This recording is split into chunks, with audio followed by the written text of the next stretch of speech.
Aiko perintah ke Pak. Dalam nahwu istilahnya fi'il amar, perintah. Perintah dari Allah. Fa'lam, maka berilmulah. Allah memerintah awak ilmu. Baca ronya awak ilmu Pak, ia beraja. Maka Allah mengatakan fa'lam, maka berilmulah engkau. Pelajarilah ilmu. Annahu la ilaha illallah. Sesungguhnya dia Allah, tidak ada ilah sesembahan yang bisa disembah, yang layak diibadahi secara benar kecuali Allah Subhanahu wa taala. Sehingga ayat ini dijadikan dalil oleh ulama hadis yang sangat awak kenal sadoi, yaitu Imam Al-Bukhari rahimahullah taala, berbuat bab dalam sahihnya, dalam kitab sahihnya, babul qawli, babul ilmi qabla al-qawli wal amali, bab tentang kewajiban berilmu sebelum berkata-kata dan beramal dalam agama kau. Nyoboan dalil kau. Sebagaimana Allah berfirman, fa'lam annahu la ilaha illallah. Allah yang memerintahkan awak, yang menyuruh awak sadoi untuk mempelajari ilmu. Jadi ilmu, mempelajari ilmu Pak, menuntut ilmu agama, perintah Allah Subhanahu wa taala. Yang mana hukum asal perintah, setiap perintah Allah itu hukum asalnya Pak, yufidul wujub, memberikan faedah wajib. Ada perintah di sini. Awak ambil contoh Pak, kau wajib salat apa? Allah yang meminta salat.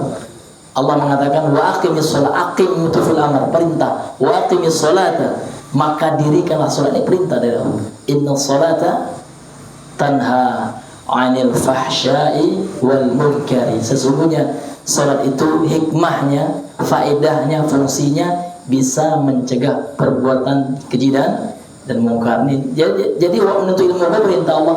Serupa juga Allah memerintah awak salat. Murid tu pula awak diperintah oleh Allah menuntut ilmu. Kalau Allah memerintah awak, tentu bersemangat Pak. Ya kau perintah Allah Pak. Tentu awak bersemangat. Pak Jokowi itu memerintah awak, sia yang nak vaksin dia tidak bisa masuk ke mall tu. Allah pada dasar-dasar orang vaksin Pak. Ya kan? Payah lo dokter tu ya, mengabsen cecek Pak. Kalau vaksin Pak, tidak bisa masuk mall ya. Perintah Jokowi Pak. Ego menuntut ilmu Pak, perintah Allah Subhanahu wa taala. Kemudian Pak, kenapa, apa pentingnya juga kita mempelajari ilmu agama? Karena Allah membedakan antara orang tidak tahu dan orang yang tahu Pak. Artinya apa? Allah mengatakan tidak sama. Tidak sama doh. Ini tidak sama. La yastawil ladzina ya'lamuna wal ladzina la ya'lamun gitu. Allah Subhanahu wa taala mengatakan tidaklah sama orang-orang yang mengetahui, ya kan? Di dalam ayat yang lain ya Allah mengawali dengan sirah pertanyaan, hal yastawil ladzina ya'lamuna wal ladzina la ya'lamun? Apakah sama, kata Allah ya. Nah, ini yang benar ya, Allah memulai dengan pertanyaan. Apakah sama orang-orang yang mengetahui, orang-orang yang berilmu dengan orang yang tidak berilmu? Ini Pak, pertanyaan dari Allah namun mengasuhi pengingkaran. Inilah yang disebut dengan istilah istifhamul inkari. Bentuk pertanyaan namun mengasuhinya Pak, pengingkaran. Ya serupa dengan firman Allah yang lain, ailahun ma'allah. Pertanyaannya bentuknya, apakah ada ilah sesembahan bersama Allah? Jawabannya Pak, tidak ada. Nah, ini pertanyaan namun maksudnya adalah pengingkaran. Seperti juga Allah mengatakan, hal yastawil ladzina ya'lamuna wal ladzina la ya'lamun? Apakah sama, kata Allah, orang-orang yang berilmu dengan orang yang tidak berilmu? Tidak sama. Sehingga dalam ayat yang lain surah Al-Hujurat Allah mengatakan, yarfa'illahu alladhina amanu minkum walladhina utul ilma darajat. Allah akan mengangkat ya, kedudukan orang-orang yang beriman di antara kalian dan orang-orang yang diberikan ilmu pengetahuannya beriman Pak. Kemudiannya berilmu akan diberikan kedudukan, akan diangkat derajatnya di atas orang-orang yang beriman namun tidak berilmu. Ini hadirin yang dimuliakan oleh Allah Subhanahu wa ta'ala.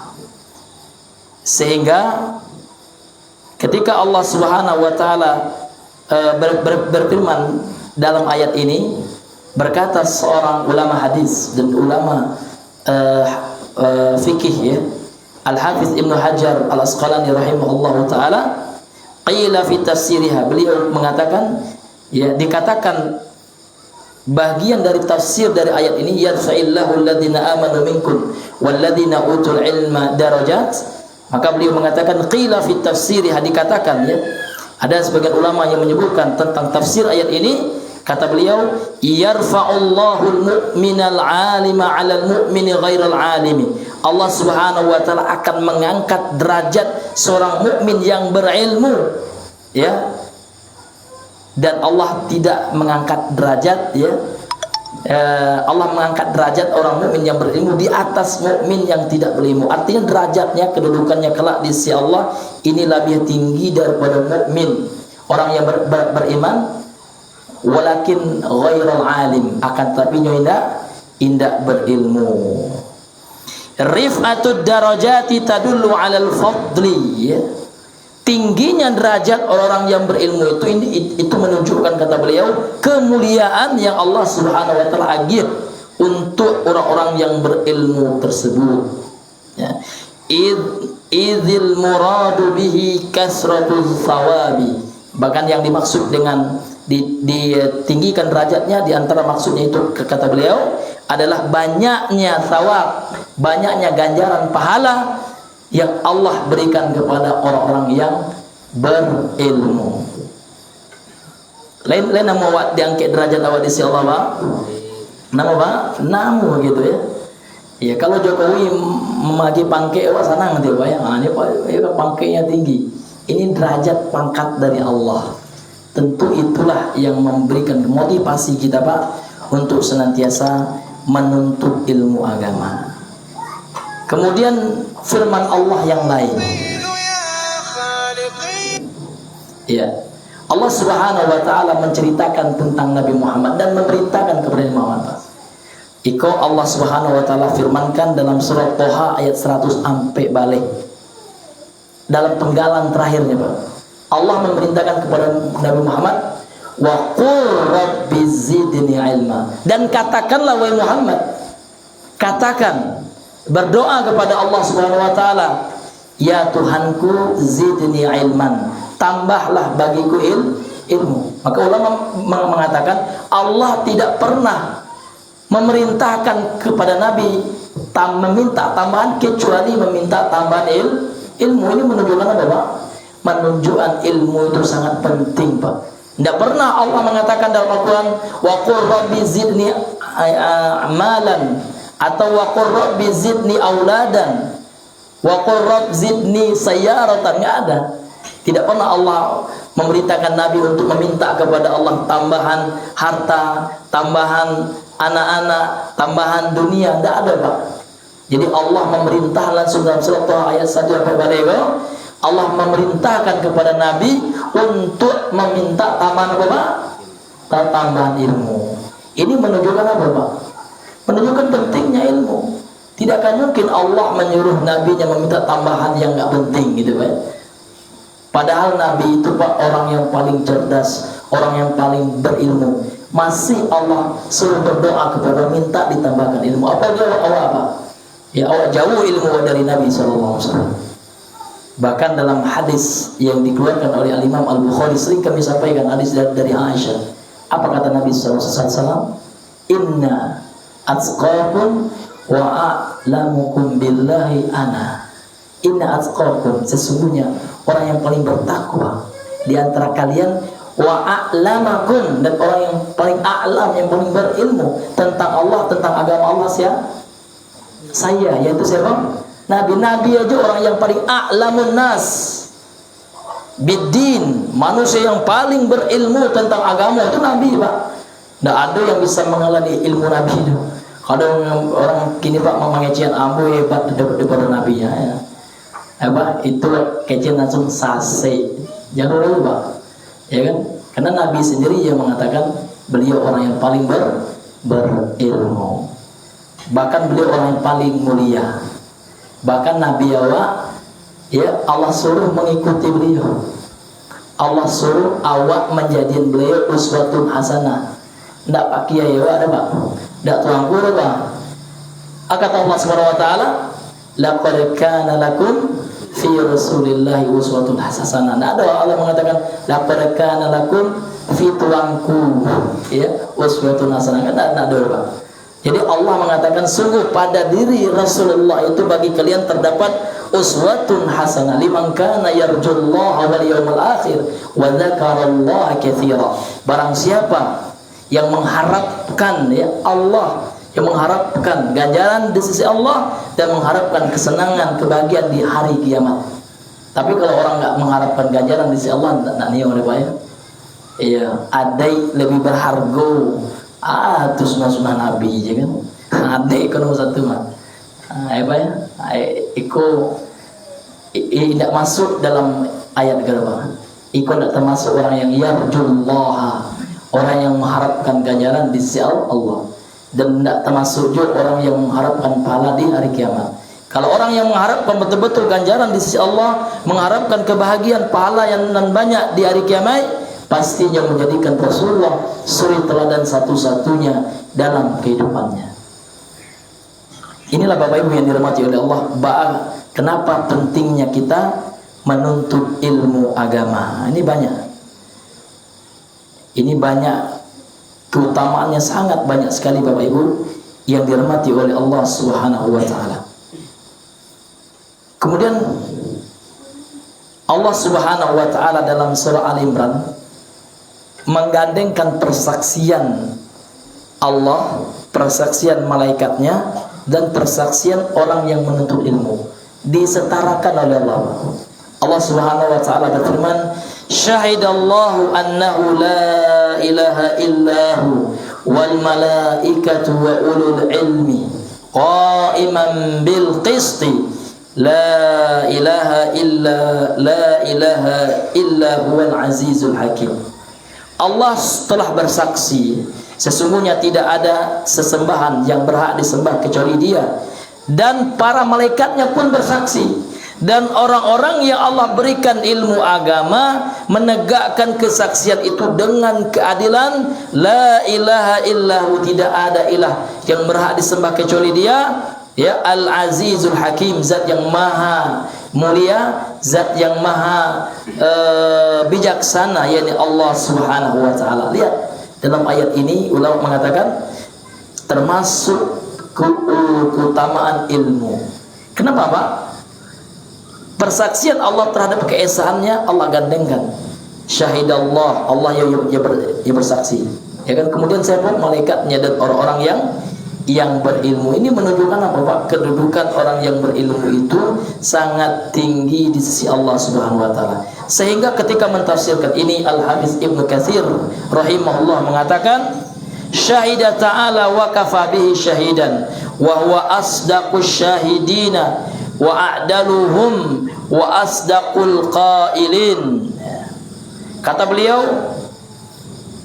Allah Ta'ala, Allah Zat yang maha tinggi telah bersaksi, dan itu sudah cukup dengannya, ya, dengan memberikan kesaksian. Dan Allah adalah asdaqus syahidin, ya, saksi yang paling jujur, wa a'daluhum, ya kan, dan saksi yang paling adil, wa asdaqul qailin, dan yang paling jujur dalam perkataannya. Apa persaksian Allah? Annahu la ilaha illahu. Allah menyaksikan pada dirinya sendiri atas ketauhidan Allah, bahwasanya tidak ada ilah, tidak ada sesembahan yang berhak disembah kecuali Allah. Artinya sembahlah Allah saja, jangan berbuat kesyirikan. Ai al-munfaridu bil ilahiyati, yaitu Allah, ya, zat yang munfarid, ya, zat yang bersendiri, tidak dipersekutukan, ya, dalam ketuhanan li jami'il khalaiqi, ya, atas seluruh, ya, untuk seluruh makhluk-makhluknya. Allah itu Tuhan yang satu gitu. Wa annal jami'a abiduhu wa khalquhu fuqara'un ilaihi, dan seluruh, ya, dan seluruh hambanya, ciptaannya adalah sangat membutuhkan kepadanya, fakir ya kepada Allah, membutuhkan Allah Subhanahu wa taala. Wa huwal ghaniyyu amma siwahu, dan Allah itu sangat kaya, tidak butuh dari apa yang selain Allah Subhanahu wa taala. Akan tetapi kata beliau, lakinillahu yashhadu bima anzala ilaika. Ya, akan tetapi Allah Subhanahu wa taala mempersaksikan terhadap apa yang diturunkan kepada engkau wahai Muhammad. Ini dalam ayat yang lain. Summa qarana syahadata malaikatihi wa ulil ilmi bi syahadatihi. Kemudian Allah menggandengkan antara persaksiannya, antara persaksian malaikatnya dan persaksian orang-orang yang berilmu dengan persaksiannya. Faqala, lantas Allah berfirman seperti yang ayat yang kita bacakan tadi, syahidallahu annahu la ilaha illa huwa wal malaikatu wa ulul ilmi. Hadhihi khususiyatun azimatun lil ulama'i fi hadzal maqam. Ini adalah kekhususan yang sangat agung bagi para ulama. Ulama itu jamak dari alim ya, orang-orang yang berilmu agama itu ulama. Jadi ayat ini adalah kata Imam Ibnu Katsir kekhususan yang sangat agung bagi kedudukan para ulama dalam kedudukan. Berdasarkan ayat ini menunjukkan keagungan kedudukan makomnya para ulama, itu kedudukannya agung di sisi Allah Subhanahu wa taala. Kenapa, Pak? Ya karena Allah menggandengkan persaksian para ulama, malaikat ya kan, akan ketauhidan Allah Subhanahu wa taala, akan keesaan Allah Subhanahu wa taala. Jadi kalau seandainya awak ni Allah gandengkan persaksian awak jo malaikatnya Allah, makhluk yang dekat dengan Allah, malakun muqarrabun, malaikat yang didekatkan kepada Allah, maka tidak bisa dan tidak mungkin kita dapatkan melainkan awak menjadi orang yang berilmu. Dan ilmu Rasulullah telah mengatakan innamal ilmu bita'allum wa innamal fiqhu bitafakkur wa innamal hilmu bitahallum. Sesungguhnya ilmu itu hanya didapat dengan dipelajari. Ini Nabi yang mengatakan, Pak, alladzi la yantiqu anil hawa in huwa illa wahyu yuha. Zat yang tidak berbicara, seseorang yang tidak berbicara dengan hawa nafsu. Apa yang dikecewakan Nabi kalau itu sahih, maka itu adalah wahyu yang telah Allah wahyukan kepada beliau. Nabi yang mengatakan. Jadi tidak ada istilah ilmu milladunna ya, atau ilmu laduni dari sisiku ya. Tidak ada Pak. Itu hanya ilmu para rasul. Wahyu itu langsung dari si Allah. Nah, ini menjalin kepada Bapak, bahasanya ada orang kini mengatakan kalau ambo beraja langsung ke Allah katanya. Tidak perlu Al-Quran dah, tidak perlu hadis dah. Inilah ciri-ciri orang yang sesat dan menyesatkan. Bagus betul. Karena Nabi yang mengecenda amor Pak ya. Karena Nabi mengatakan, ya, aku tinggalkan bagi kalian taraktu fikum amroin. Aku telah tinggalkan bagi kalian dua perkara. In tamassaktum bihima lan tadillu abada. Kalau kalian berpegang teguh kepada dua hal ini, kalian tidak akan sasih dong. Kitabullah wa sunnati. Kitabullah Al-Quran dan sunnahku. Berarti pemahamannya Pak, orang yang tidak berpegang teguh juga keduanya dong. Orang yang tidak berpegang teguh dengan Al-Quran dan hadis yang sahih, ya kan, berarti sasih. Karena kata Nabi, aku tinggalkan dua perkara. Kalau berpegang teguh tidak sasih dong. Tapi awak tidak pegang tu dong, awak jadikan pedoman Al-Quran dan sunnah dong. Ialah sasih lah.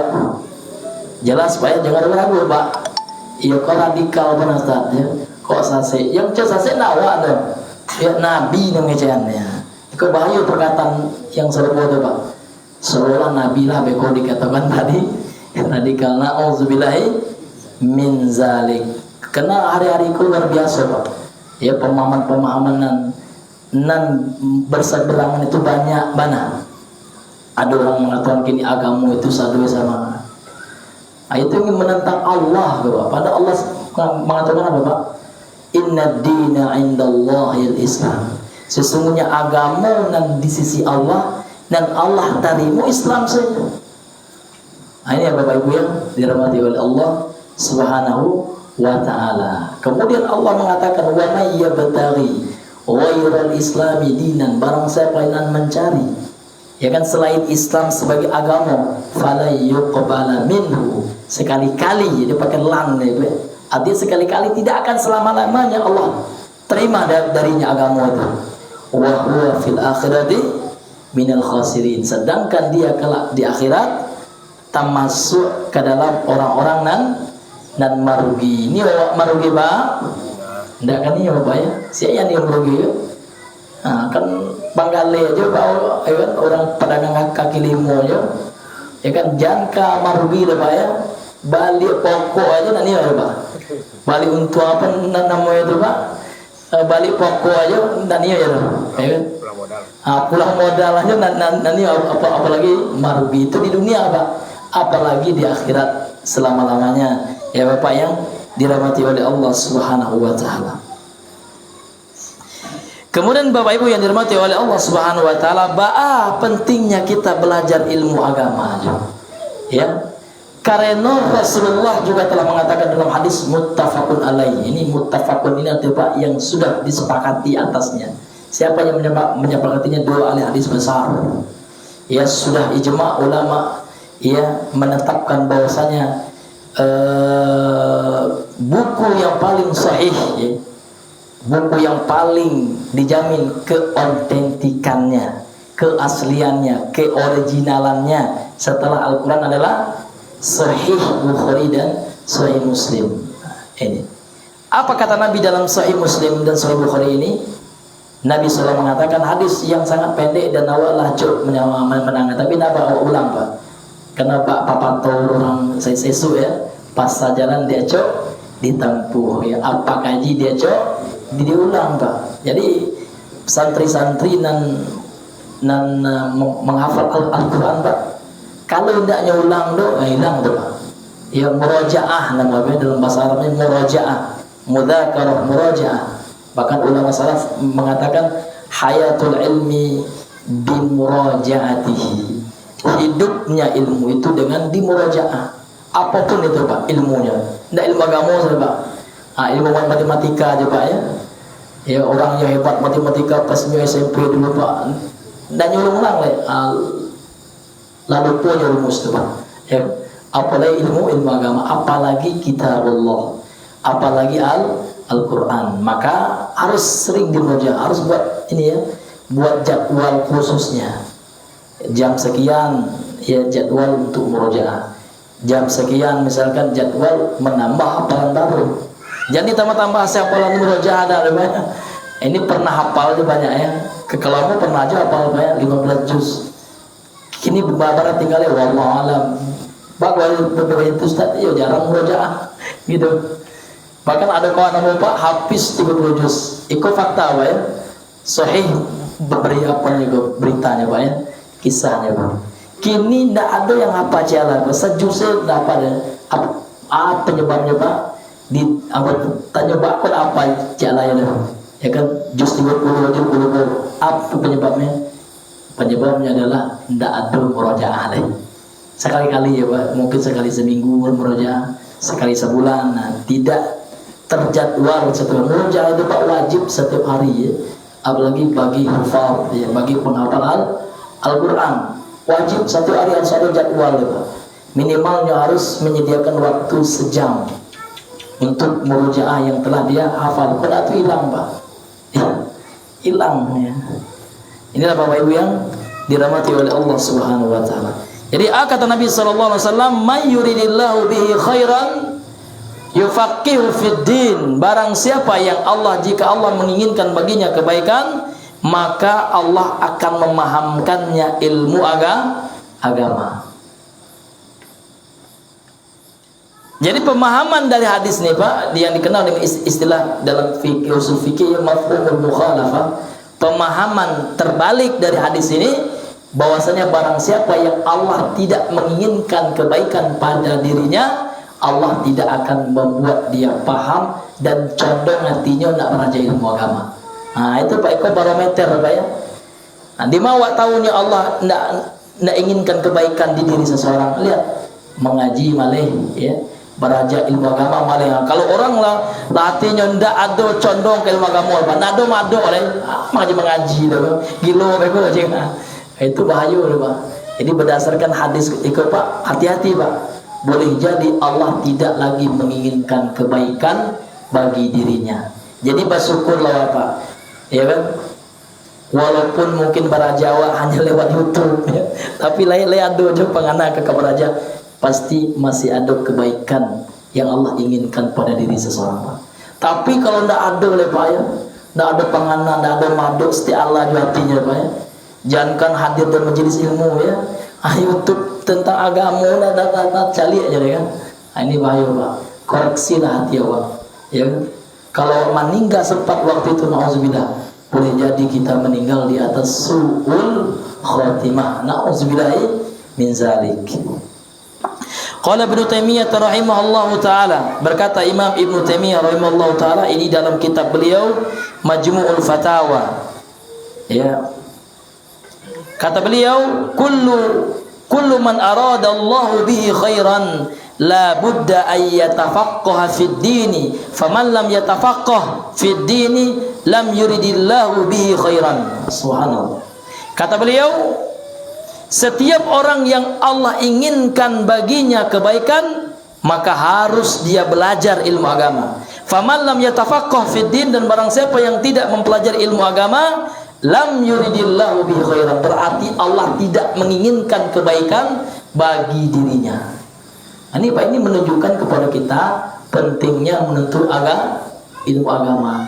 Jadi menuntut ilmu agama itu Pak, tidak untuk Pak Ustadznya dong, tidak untuk kawan awak dong, untuk diri kita sendiri.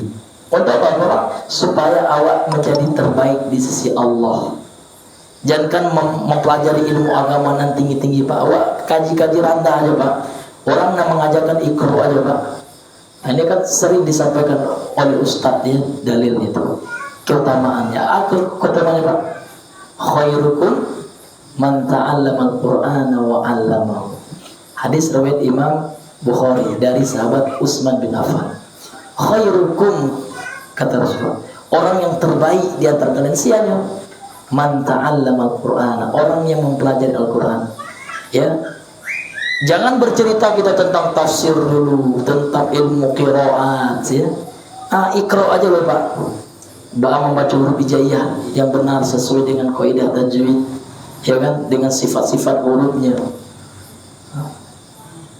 Ini adalah orang yang terbaik di sisi Allah. Allah inginkan berarti kebaikan baginya. Untuk itu Pak, jangan awak malih mengaji Pak. Kalau awak ingin menjadi orang terbaik di sisi Allah, ingin mendapatkan kebaikan dari Allah Subhanahu wa taala, bersemangat. Ini pentingnya kita mempelajari ilmu agama. Kemudian Bapak Ibu yang dirahmati oleh Allah Subhanahu wa taala, kita sekarang membahas tentang ya hukmu talabi al-ilmi syar'i. Hukmu talabi al-ilmi syar'i. Hukumnya mempelajari ilmu agama. Nah, itu Pak, mungkin itu menjadi pertanyaan bagi kita. Ya, mungkin kita sudah tahu ya, maka tidak mengapa kita ulang lagi pembahasan ini. Karena menuntut ilmu agama kan ibadah. Ibadah itu ada hukum masing-masing Pak. Salat ada hukumnya, puasa ada hukumnya. Ya, setiap ibadah itu ada hukum dan tinjauan fikih gitu ya. Jadi kini hukum orang yang mempelajari ilmu agama.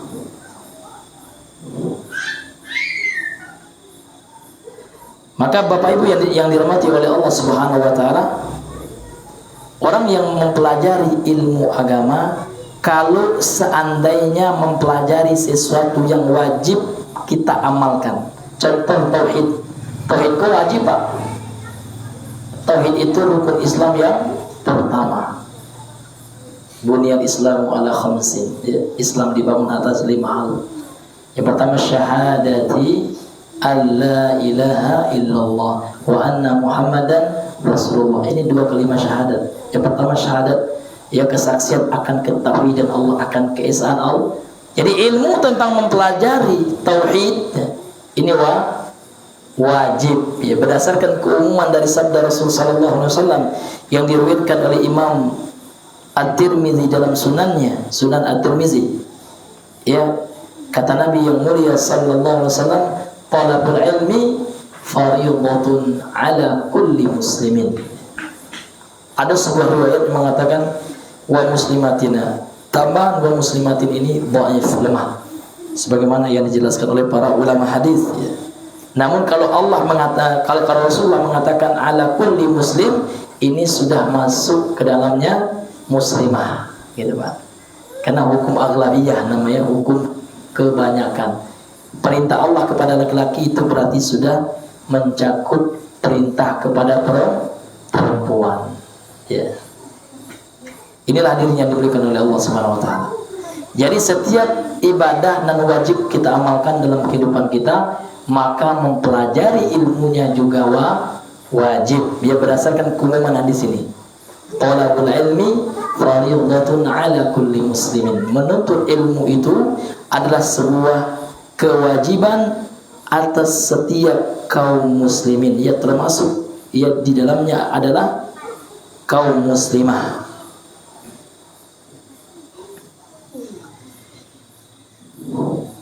Kemudian kalau seandainya kita baca ya pendapat para ulama, qala al-Qurrafi, berkata Imam al-Qurrafi rahimahullahu taala, afta ashabuna radhiyallahu anhum. Imam al-Qurrafi ini adalah ya salah seorang ulama ya yang bermadhab Syafi'i, ya. Kata beliau, telah berfatwa sahabat-sahabat kami dari ulama madhab Syafi'i bi annal ilma ala qismaini, bahwasanya ilmu itu ada dua macam. Artinya menuntut ilmu itu ada dua macam, itu maksud beliau, ya. Yang pertama hukumnya, yang pertama adalah fardu ainin wa fardu kifayatin. Yang pertama fardu ain dan fardu kifayah. Nah, yang fardu ain itu apa yang maksud dengan fardu ain, Pak? Apabila sebahagian idza qama bihi ba'd, idza qama bihi al-ba'd saqata anil akharin. Apabila sebahagian, ya, ba'd ini bukan 50 Pak, ya, bukan 50%, itu artinya. Kalau 50% dalam bahasanya apa nih? Seperti nisfun. Itu yang setengah. Kalau ba'dun ini apa? Ba'dun adalah nisfu nisfin. Setengah dari setengah. Para kira-kira seperempat, ya. Jadi kalau ada seperempat manusia itu sudah mengerjakannya, maka hukum kewajibannya sudah jatuh dari yang lainnya. Ini fardu kifayah, itu fardu kifayah. Sedangkan fardu ain itu maksudnya adalah sesuatu yang harus dikerjakan oleh setiap ain. Ain di sini maksudnya bukan mata, Pak, ya. Namun maksudnya adalah setiap individu. Jadi ada hukumnya yang fardu ain, wajib atas setiap individu. Kemudian ada yang fardu kifayah, kalau dikerjakan oleh sebahagian, oleh beberapa, maka jatuhlah hukumnya bagi yang lainnya. Wahaka Syafi'i fi risalatihi.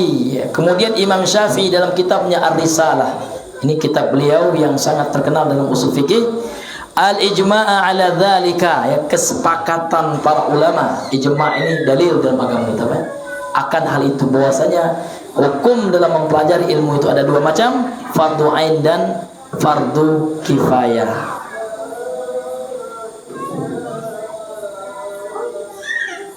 Iya. Jadi yang mana yang fardu ain itu, ya?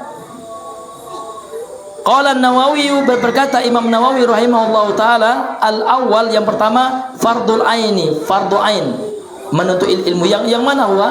Yang mana itu ilmu yang fardu ain dipelajari itu? Kata Imam Nawawi rahimahullahu taala, wa huwa, ya, ta'allamu al-mukallafi ma la yata'adda al-wajibul ladzi ta'ayyana alaihi fi'luhu illa bihi ka kaifiyatil wudu'i was salati wa nahwihima. Maka ilmu yang hukumnya fardu ain dipelajari adalah seperti seorang mukallaf, orang yang telah dibebankan agama baginya, mempelajari Apabila ilmu itu dia tidak pelajari, maka dia tidak akan bisa mengerjakan kewajiban yang hukum kewajiban itu adalah fardu ain baginya, seperti cara berwudu dan sholat dan yang semisalnya. Jadi seperti yang telah saya sampaikan, ini persis yang disampaikan oleh Imam Nawawi di sini. Ini adalah dalam kitab Muqaddimah Al-Majmu', yaitu Majmu' Syarhil Muhazzabnya Imam Nawawi. Jadi yang fardu ain itu yang mana, Pak? Ilmu yang fardu ain yang awak pelajari itu adalah ilmu yang mana ibadah yang kita kerjakan itu hukumnya wajib, yang tidak bisa diwakilkan. Salat bisa diwakilkan, Pak? Begolah salat ya kan, labian setelah ya tidak bisa, Pak. Karena salat ya wajib, ini fardu ain, tidak bisa diwakilkan. Jadi mempelajari salat hukumnya fardu ain. Jadi kalau orang tidak bisa salat, Pak ya, tidak tahu rukun salat, ya kan, tidak bisa baca Al-Fatihah, itu rukun salat, Pak. Nabi mengatakan la salata liman lam yaqra bi Fatihatil kitab. Tidak sah salat seorang yang tidak baca Al-Fatihah. Ya kan, membaca ini enggak asal baca, Pak, membaca dengan benar, ya. Dia membaca dengan benar gitu. Maka kita wajib mempelajarinya, Pak. Segala sesuatu yang berkaitan dengan ibadah wajib ini. Yang pertama kita mulai dari tauhid, ya. Karena mentauhidkan Allah itu hukumnya, Pak, wajib. Kemudian salat hukumnya, Pak, wajib. Puasa di bulan Ramadan apa hukumnya, Pak, wajib. Kalau yang fardu kifayah, ya, sesuatu yang apabila ada sekumpulan manusia melakukannya, jatuh hukum wajibnya tadi, Pak. Nah, yang mana yang fardu kifayah itu, Pak, seperti mempelajari ilmu mawaris, ya, ilmu faraid, ilmu tentang pembagian harta waris. Nah, itu bukan fardu ain, ya, Pak, ya. Ini fardu kifayah. Dan seperti mempelajari ilmu hadis, seperti mustalah, ya, mempelajari rijalul hadis, ilmu jarh wa ta'dil, ini hukumnya fardu kifayah. Kalau sudah ada orang yang mempelajarinya, lah jatuh hukum wajibnya untuk awak. Ya, Pak ya, awak tidak berdosa lagi tidak mempelajarinya, karena sudah ada yang mewakilkan ini. Masuk dulu, Pak. Surat dulu tunjuk. Ya, karena waktu wala masuk, insyaallah awak lanjutkan sedikit ya pembahasan tentang masalah pendahuluan dalam mempelajari ilmu agama. Sallallahu ala nabiyina Muhammad wa ala alihi wa ashabihi wa sallama tasliman katsira. Assalamualaikum warahmatullahi wabarakatuh.